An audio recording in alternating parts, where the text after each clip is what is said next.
The next topic is the creation of the air dryer program. It's very simple.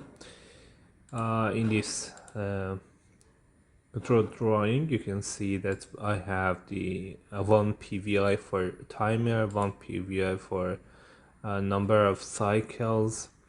The maximum value XV9 similar, but for XV10 and 11 we had two situations to turn them on.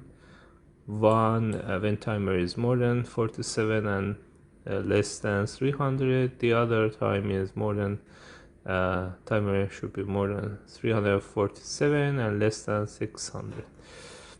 These valves should be true, otherwise false. It's a very simple sequential example. You can see that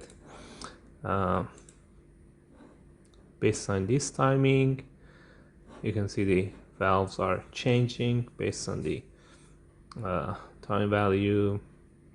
It's a very simple example. I reset the cycle. You can see all the values are reset and all